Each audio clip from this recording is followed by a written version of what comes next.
faombiazana ny taona 2024. Io kosa no nambaran'ny ministry ny indostria sy ny fampirobona ny sehatra tsy miankina nandritra ny fifampiarabana tratra ny taona no tanterahiny fianakaviam-ben'ny ministera androany tetsy amin'ny espace Saloy. Tsy adinona ihany koa ny mametraka ny viny ho an'ity taona 2024 ity izay mila fifampitokisana indrindra eo amin'ny sehatra tsy miankina sy ny fanjakana. Fanadiadiny.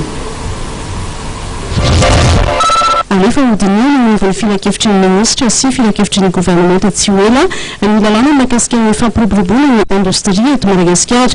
Io isan'ny nivohitra nandritra ny fifampiarabana tratra ny taona izay natao ny fianakaviam-ben'ny mampiasa ny ministeran'ny indostria sy ny fampiroboroboana ny sehatra tsy miankina io maran'io tetsy amin'ny espace Saloy Andoharany fotsy. Nandritra fifampiarabana izao no nanambara ny ministra Shabani Nordine fa betsaka ny zava-bita raha tsy laza afa-tsy ny fivolana mpamatsy vola sy ny mpampiasa vola izay natao tany Paris ary nazahoana vola hatramin'ny $10 miliara.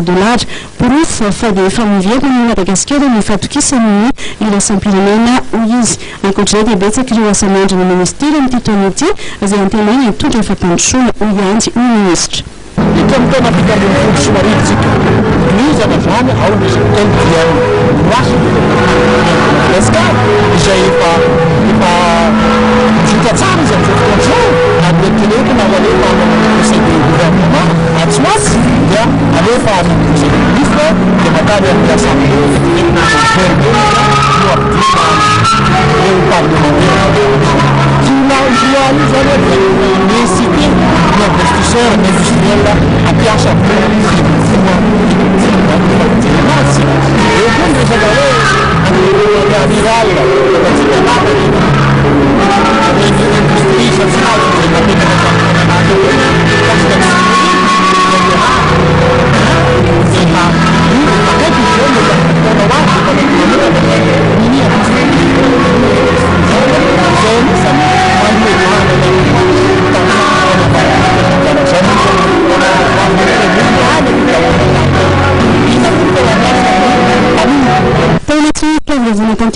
tanterana ny lamina teto amin'ity toerana ity io maran'io na zany atsana aza dia nilaza mazava tamin'ireo mpiara-miasana ny ministra fa ny fiara-miasa no tena zava-dehibe indrindra atongavana amin'ny fahombiazana.